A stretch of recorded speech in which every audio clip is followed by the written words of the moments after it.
Welcome to Unmuted Beyond the Good Girl, the podcast where we speak the truth we were trained to hide. Today I'm talking to Felicia Thomas. We're going to be talking about all the things that we sometimes hold back from speaking about, whether that's our art, whether it's our beliefs, or even a part of our own story. And it's a lovely conversation. We had such a nice time talking to each other, and I hope you're going to enjoy that a lot. But before we get into that, I've got some news for you, and that is that Unmuted Podcast now has a website. I know, exciting. And so, yeah, you can check that out on unmuted-podcast.com. I'll put a link in the show notes, and you can check it out. Tell us what you think of it. Over there, you can find lots of information about featured guests. You can click to listen to certain podcasts. You can read more about my writing, check out my blog post, book for events that I'm doing on a booking site. It's all there. Do go have a little look at that. And if you're interested in becoming a guest on the podcast, you can also let me know there. You can fill out a form and see if your story is a story that needs to be unmuted. Please go check out the new website, and let's get into this great conversation with Felicia. I'm delighted to have Felicia Thomas with us today. She's an artist, a writer, and a mindset coach. Welcome to Unmuted, Felicia. Thank you for having me. Let's just let everybody know who you are and what you're up to. Tell us about what you do and a bit about your journey, how you got here. Okay, well, I'm an artist, as you said. I'm a children's book author. And as much as I have one book that has been published, but it is an award-winning book, so I'm very proud of that. Fantastic. And I'm a mindset coach. For years, I have been using manifestation in my own journey, and then I started integrating it into my art classes, and people liked that and started asking me more and more about that. So I trained as a mindset coach, and now I combine the two. So I use art journaling with mindset to help people, mostly women, but men as well, find the joy in their lives, to find the spark and find a positive mindset to help them live their life on a happier note. I love that. And that is your web page called Manifest Your Sparkle? Is that right? My Facebook group is called Manifest Your Sparkle. Manifest Your Sparkle, which I love that. Because, we can talk about manifestation, can't we? And, people can have a funny idea in their mind about what it actually is. But when you talk about it, you just talk about bringing more joy into your life, which I really love. Yeah, it's for me, the absolute the base level of any manifestation is finding gratitude. Gratitude for what you already have, gratitude for what you are, what you're wanting to receive, living in the as if you already have it moment, which is quite different to fake it till you make it. And yeah, through the gratitude, finding the joy. And if you can find the joy in the little things, like the tiny things, like it was freezing cold here today, the sun was shining and it was beautiful. If you can find joy in little things like that, the more you see it, the more you attract it. And before you know it, you're happy. That's great, because a lot of people who might be listening to this podcast, they might not really know much about manifestation other than that they've heard maybe big gurus or whatever talking about it. And it might be a bit kind of to them, they're like, okay, well, what actually is it? So when you were saying that about you start to look, can you say it again for me? Sorry, just so I can get a bit more clear. You start to look for the small things and then you attract them. Is that right? You see, the way your mind works, the law of attraction right works in such a way that whatever you focus your mind on, it attracts more of. Your reticular activating system in your brain, when it notices something, it will notice more of it. It's like if you think of a yellow beetle car, and tomorrow you'll go out and you'll see an advert for a yellow beetle, or you'll see it'll be in a movie, or you'll see two of them on the road, or you'll park next to one. There are no more than usual, but your reticular activating system is noticing it and bringing more of them into your life. So if you can apply that to happiness or gratitude or joy in tiny things, the more you notice it, the more you attract it. Beautiful. And that actually makes a lot of sense. When I was a brand new mum, I saw this lovely pram, And I was like, I've never seen one like it. And it had this kind of like denim-y sort of thing on it. And I was like, oh, it's going to be so unique. And I bought it. And I first started strolling out my baby. And all of a sudden, I'm like, they've got the same pram as me. They've got the same pram as me. And it's not like that there suddenly were more, like you said, it's just that I was noticing. You just noticing. Yeah. Oh, that's brilliant. So tell me a bit about your art workshops and how you started to combine the journaling with that. Okay, so I teach craft workshops rather than art workshops, I should say. My artwork is I paint these little characters. They're known as polydollies. They carry positive affirmations. Oh, wonderful. And I sell them through my website, and I sell them through gift shops in the form of greetings cards and framed prints and things like that. So people would come to my craft classes, and I might be showing them how to create their own polydolly. So it's a little bit of art, but there's a lot of collage and a lot of not necessarily painting is what I mean by art class. So yeah, art can be quite broad, isn't it? When you say art, a lot of people they probably still have their school idea with their paint palettes in their head, but yeah. Well, this would be a lot of collage, a lot of pencil work, a lot of inks and backgrounds and stamps and all sorts of things, a lot of mixed media materials to make this up. And then when it came to creating a positive affirmation, people would get stuck. So I would give them a list of positive affirmations, and then they liked them, and they started to ask me where I got them, and we started building. The classes went from sort of just a craft class to day-long sessions where people would come, and they might start with a meditation or a visualization, and then we do the artwork, and the visualizations became what people really liked. So that the artwork was sort of a byproduct of the way they felt from the day. So they went home with this lovely feeling, and that is how it came around to sort of a manifestation mindset kind of situation. I love that. And were you always an artist? Is that what you've been? Is that your lifelong passions? No, oddly, I was always a crafter. I made jewelry. In the 80s, I had a business in secondary school taking in people's jeans, because in the 80s, if you could sit down in your jeans, they weren't tight enough. I had a sewing machine. Flashbacks, Felicia, flashbacks. You had to lie down to drop the zipper. Do I remember that? So I had a sewing machine. My mum taught me to sew with a sewing machine when I was about 8, and I was always making things. So then I turned that into this little business at school. And then, so I did that. I made jewelry. I did all sorts of things, but I didn't actually paint. My dad was a really amazing watercolor artist, and he painted seascapes and landscapes. And because I couldn't paint like him, I assumed I wasn't a painter.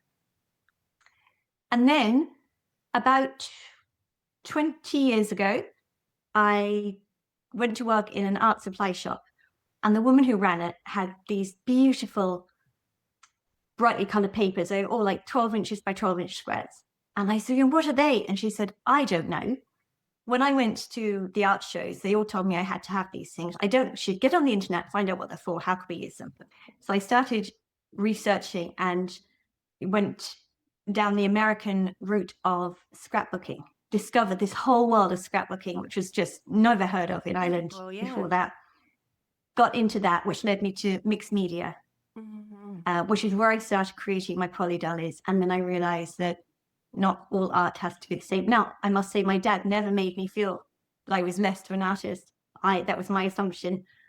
So yeah, that is my art form. Mixed media is very much my art form. And since then, I've exhibited in the RDS in Dublin, which is like this big national art show. I've done that a few times.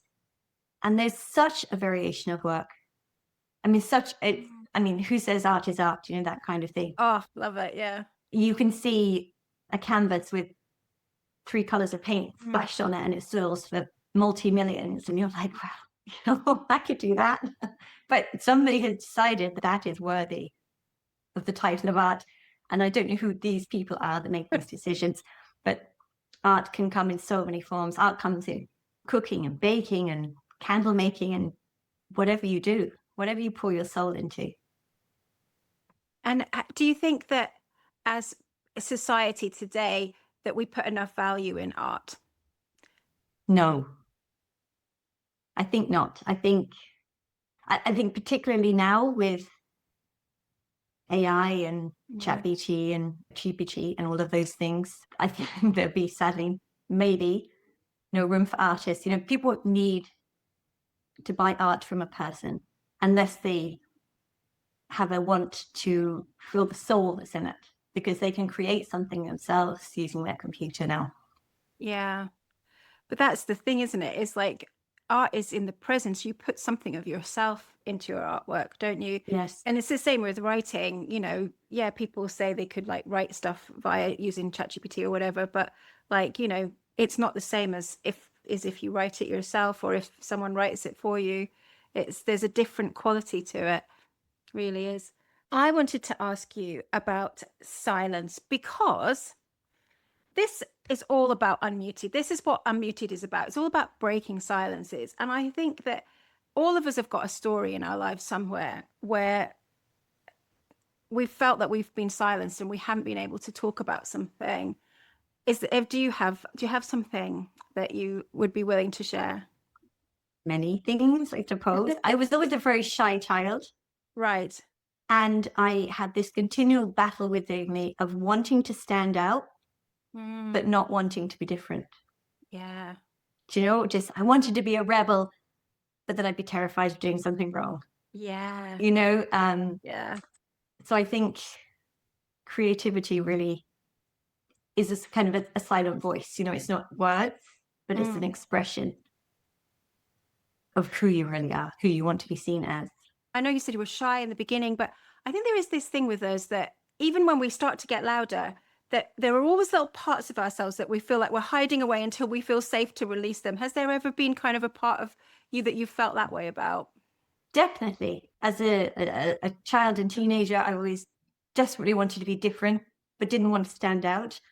And then as an adult, all of this manifestation and my more spiritual side, I hid for the fear of being considered woo-woo, that awful expression, woo-woo and out there. And now I realize the more I share that, the more it helps other people, the more other people relate to it. So at this stage in my life, I should have realized this earlier, that the truer I am about who I am, the more people are drawn to that and want to work with me. And they they just find their joy again, which I love that. Oh, absolutely. That really kind of mirrors my own story. Like I was not sharing parts of myself with people, and how did I not know that that was going to be the thing that actually people needed?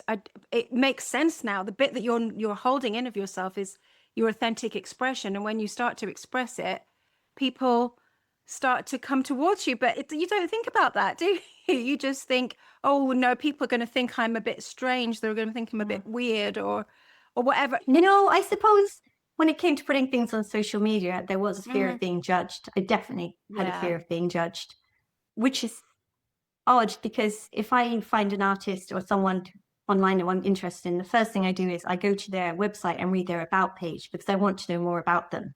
Yeah. So why wouldn't that be true of other people if they're looking at my website or my social medias? Yeah. So and I've also decided that the wonderful thing about menopause is you really don't care what people think about you. So I'm going with that now. Liberating. Isn't it? It is so liberating. Yeah, you start to care a little bit less about and I wonder, is it, I mean, I do think there is menopause is part of it. I do definitely think there is, and age and experience, but I think there is also something in the times now where we like times are changing, and that even like I think like my children, their generation is helping me to speak out because they talk about things that I was never really would have talked about, because and they just do it naturally like all the time. I'm gonna say stuff, so maybe it is kind of like seeing that as well, and seeing them doing it too. That's so true. They don't seem afraid to say if they have a problem with someone. It's not confrontational. They just say, I feel that is, Yeah. I would never have done that. I would never have done that, but they seem to be really comfortable with it, which is much more healthy, I think. Yeah, when we were younger, it was definitely like that, expressing what you felt. Like it, you knew people who did it, but you were always a bit like, I would never do that. That's so impolite. Or So how impolite. or How they, dare you have an yeah, opinion? you roll your eyes at them. Oh, they will speak their mind, that person. But actually, we weren't saying anything, which was the opposite. Yeah. That's the truth. So, was there ever a moment then when you just, like, you're talking about like your manifestation beliefs and your spirituality? And I think there was a time when it was very, especially culturally in this country, where it was very much like, if you'd have talked about that, you would have been considered to be very strange. So, was there a moment though when you realized that actually, do you know what? Silence isn't an option for me anymore. It's not possible for me to keep not speaking about this. Yes. When I had an accident 12, 13 years ago now, and I lost 80% use of my dominant hand. So having a real job was kind of not really feasible. So, part of my therapy was to practice art, to keep working on my art. And that is when I discovered that, I could make a business out of it. So it was kind of silver linings, really. So that's what I did. So it was like I was nearly waiting for people. I was sitting at home making all of this art and all of these beautiful things. And I was nearly waiting for someone to come and knock on the door and ask if they could buy it. Because nobody knew what I was doing because I wasn't putting it out there. I wasn't putting it on Instagram or talking about it on Facebook. And so at that point, I realized I really had to at least start showing the artwork, which I did. And I had an Instagram page for that. And then when it came around to deciding the coaching was where I wanted to be, that was a big challenge then, because it was really talking about personal journeys and the more spiritual stuff and putting things out there that I was thinking, oh, people are really going to judge this. But then if people judge that, then they're not my people. I haven't had any negative comments. So it's pure a fear of something. So yeah, if I want people to know what I do, I have to tell them. It's that simple. This, I think, is such a common artist wound. And you kind of like talked about it a little bit before about that wanting to be noticed, but not wanting to be different. Like even as a child, like I think it's the inner artist wound, isn't it? It's like we want everyone to know our work and know that, but we don't really want to tell them about it. I think like a lot of artists we have fantasies of being discovered, don't we? Oh yeah. like, like, oh, someday somebody will just stroll past this and find my artwork, and then they will publicize it everywhere, and I won't have to do it. That's so true. But then you come to the point where you think, why am I looking for somebody else's validation? Yeah. I think this is good enough. And people buy it because they like it. So I don't need that person to discover me, shall we say. Absolutely. But I have to do the promotion myself then. And you have to kind of do the unlearning to get there, don't you?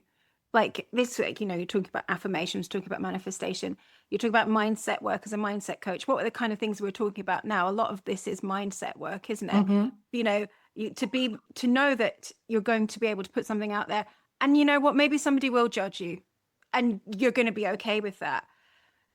How did you go about starting to kind of unlearn some of these scripts that we've been sort of conditioned with? Journaling, a lot of journaling, Mm. a lot of meditation, a lot of visualizing. It's very easy to visualize the life you want, but if you don't deal with the blocks that are stopping you getting there, then it's just a visualization. You can't move forward. So looking back at what has caused these thoughts in you is really helpful, and journaling on that. It's conditioning, and it's stay small, stay safe. Your parents didn't tell you to be good and, not bring attention to yourself. They didn't do that out of meanness. They did it as a means of keeping you safe. But then what happens is that becomes your path. You're staying safe.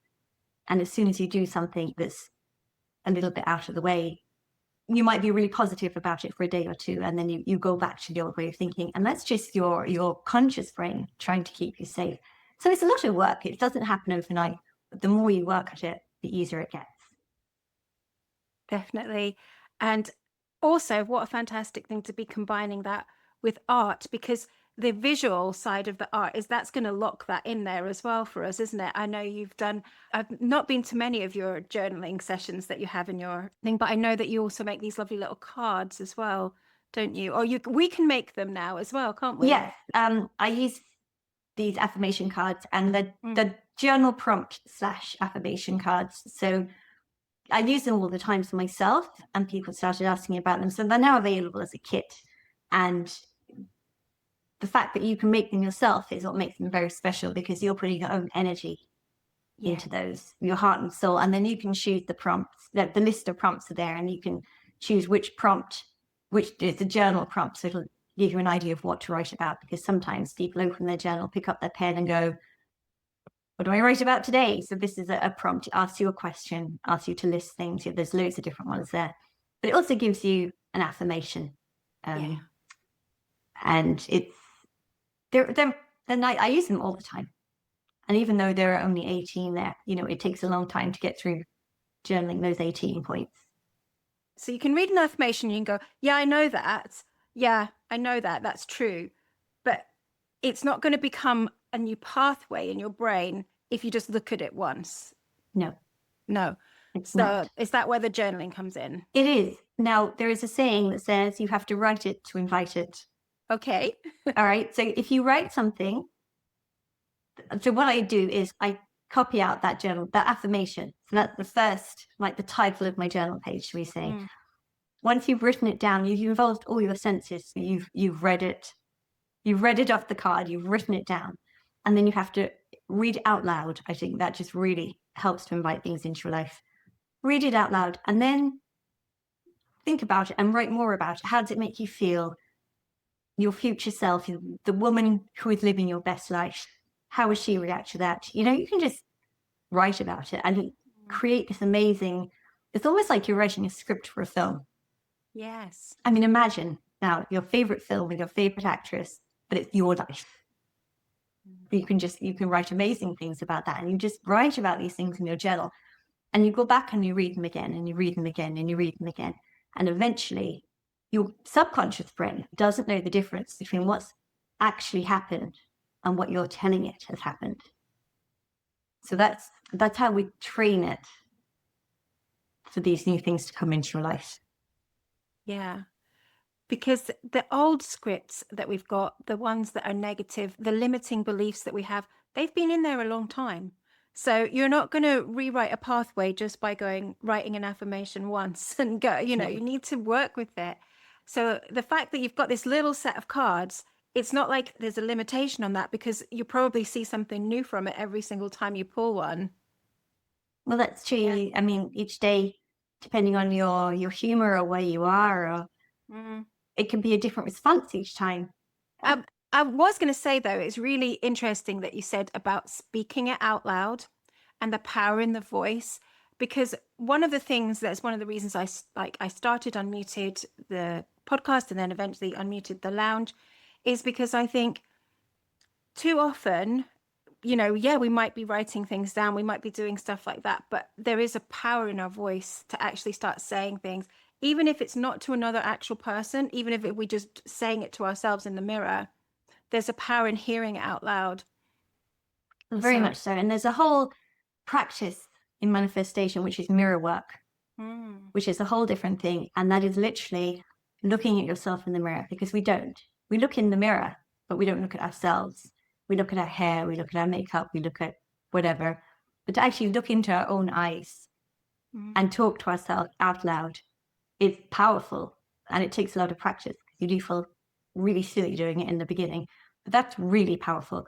A lot of athletes have used that to amazing.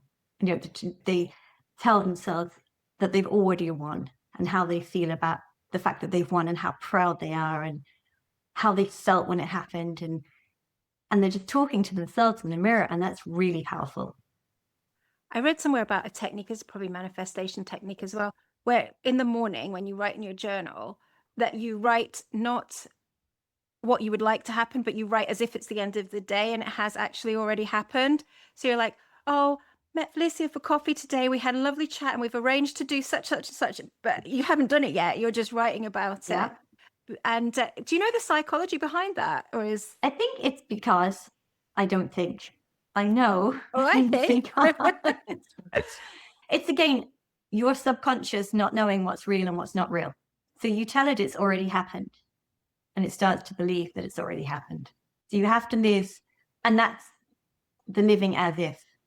So you wake up in the morning, and just before you fall asleep, when you're not quite awake, and just before you go to sleep at night, if you visualize, like run a little film in your head of whatever it is you want to happen, run it in your film. But in the film in your head, you can see yourself, it's already happened. You know how you feel.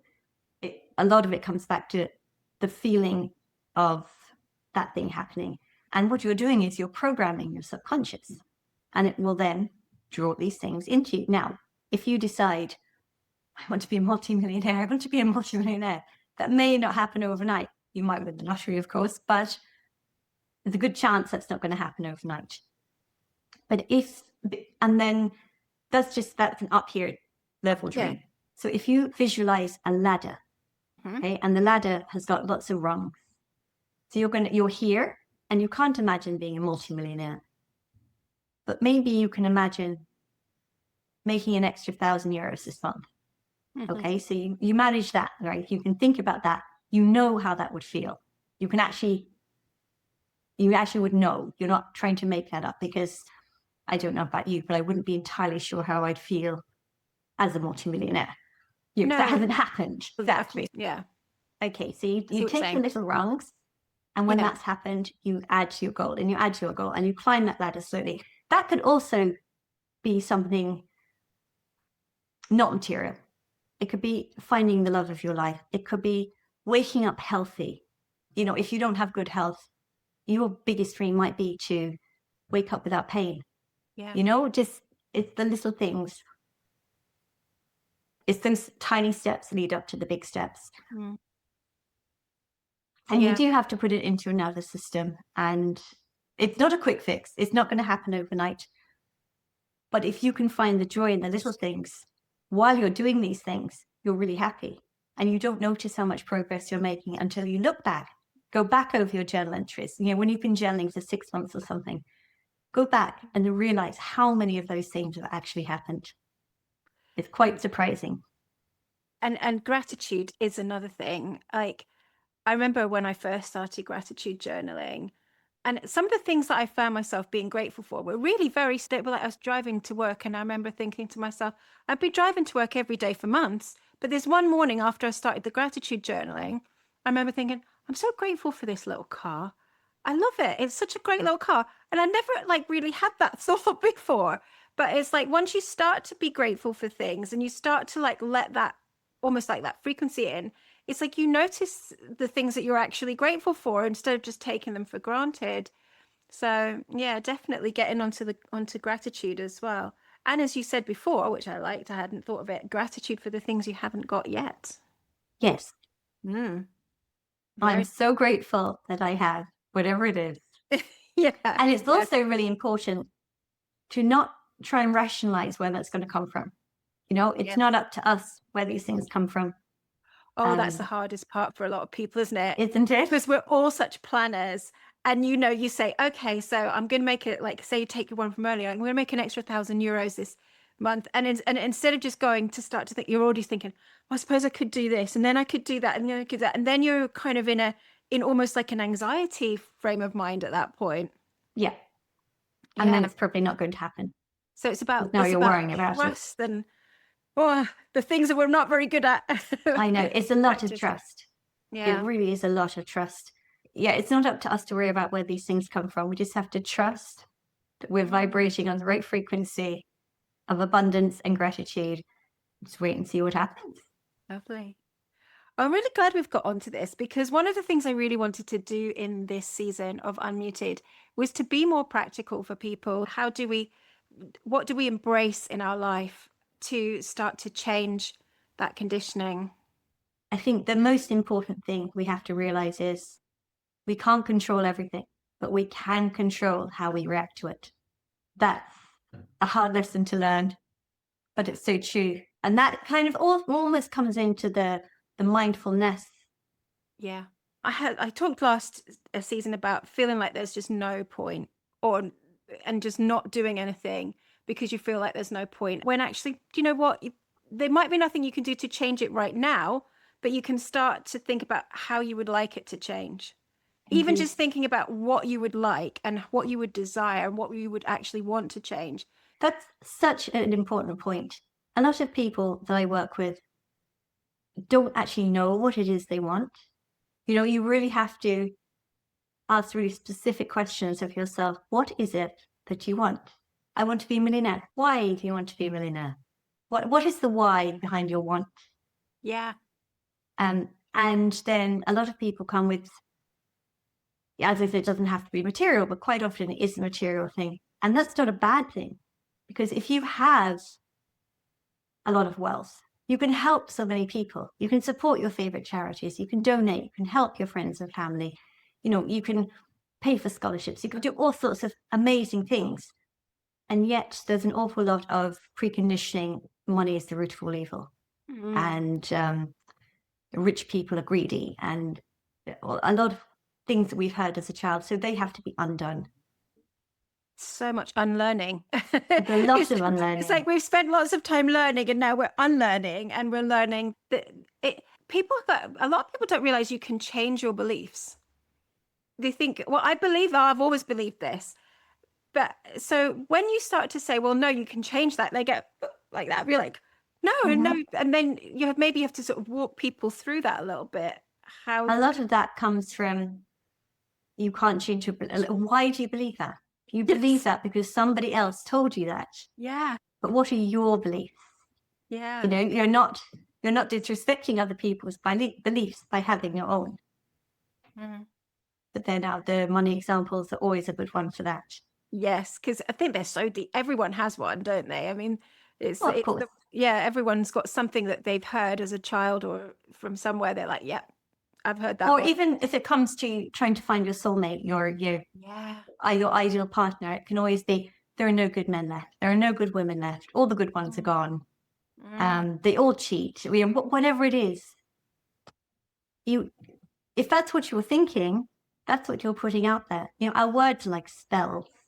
Yes. Be very careful with your words, because if you go around saying there are no good ones, that is what you're attracting. Yeah. So you want to say, my soulmate is out there. I haven't found them yet, but you know, I'm not settling, and they got to find me. That's a very easy kind of short answer to that. But you know that you can work along that route. That they're not all bad. Yeah. And would you say you're a bit of a romantic at Me? I'm a hopeless romantic. I don't even want to be cured of being a romantic, you know? Oh, me neither. That's why I asked.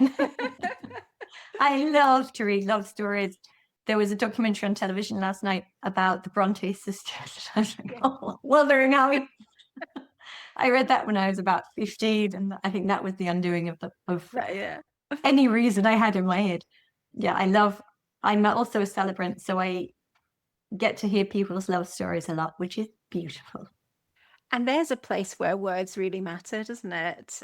And you, for people who don't realize, you live in Ireland, and so you're offering something maybe a little bit less traditional than your normal church wedding a service. Or tell us a bit about what it is that you actually offer people. Okay, so in Ireland, there are a few people who can legally marry you. I'm not one of those people. So I'm an independent celebrant, which means I'm not governed by any rules or regulations. The people I work with tend to go to the registry office in their lunch hour, get the paperwork signed. They don't exchange rings. They don't anything. They literally just do the legalities.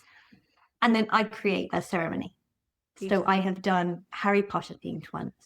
I've done ceremonies on the cliffs out by the sea. I've done ceremonies in the wood, all sorts of different things. I've done ones that are really very traditional as well, because that's what people wanted. And it is the couple's dream ceremony with whatever they want it to be. And then, we're talking earlier about people who don't know what they want, but like there you are in it, people who know exactly the kind, or do you pull that out of them a bit? Do you work with them beforehand to find what Yeah. they want? So I give them a questionnaire. I ask them lots and Right. lots of questions. I give them a questionnaire, and then we meet up or do a Zoom call and we go through the questions. And from their responses, sometimes it's what they don't say, like what Okay. is what I write down. And then I come back with more questions. And then quite often the bride has an idea of what she wants and the groom doesn't. Sometimes we get complete groomzillas. They've done exactly their way. I've only ever had one tricky couple, and the rest have been absolutely wonderful. But it's such a lovely thing to be part of people's really special day, isn't it? And Yeah. I believe that you can do other kind of ceremonies as well, like naming or. Yeah, I do naming ceremonies, and that's not necessarily for babies. Sometimes it's the people who have adopted a baby and they're changing their last name, not their first name. I've done naming ceremonies for transgender people as they step into their new life, which is really special. Oh, yeah. And I do a celebration of life funerals as well. Yeah. And that is really an honor to be in people's lives at that stage. Yeah. Oh, I love hearing about that. Tell me, there's one other thing that I want to ask you about, and this is about your children's book, because it's an award-winning children's book, I believe. It is. So tell me about how that came about. Okay, so when I had this devastating hand injury 4 years ago, I actually lost a selection of fingers and was told I'd never use that hand again. So I thought I'm going to have to learn to write with my left hand. So while this hand was in a cast and bandages and everything, I got a notebook and I started writing a story with my left hand simply to practice writing. And at the time, I thought one day I might have grandchildren, which I now do. But one day I might have grandchildren and they're going to notice my fingers and the missing fingers. And they're going to ask me what happened. So I need to have a really good story to tell them. So the book is called Miss Polly and the Crocodile. And it's about the crocodile wasn't always a crocodile. He was turned from a person to a crocodile with a spell that went wrong. And he becomes really disillusioned and he has to go and live in the park, in the pond, because his little legs can't climb the stairs anymore. And there is a group of bullies in the village and they come along and they taunt him. And Miss Polly gets between the two of them one day and the crocodile's had enough and he snaps and literally snaps his jaws and he catches her fingers. And he doesn't mean to do it and he's terribly sad, and that's the story. And it's a bit about peer pressure and it's a bit about accepting people who are different. And there's a lot of magic and there's a lot of cake recipes because, it's got to be cake. I love that. Yeah, it's like a really inclusive book then, because it's about peer pressure and bullying and also about having a physical difference as well in the end for Miss Polly. And the cheek of my grandson, who's 3, he has only recently noticed that my fingers are missing. And I said, "What do you think happened?" And he said, "A dragon ate them." I said, "No, it was a crocodile." He said, "No, it was a dragon." It's just book 2. He's just giving you material for book 2. Oh, I love that. Oh, it's been really lovely talking to you, Felicia. I have had such a nice time hearing about your story, and it's so positive to think about the way that we can actually overcome things and the way that we can actually start to see life a little bit differently. We don't have to be stuck in those thought patterns. If anyone is interested in working with you, where can I send them?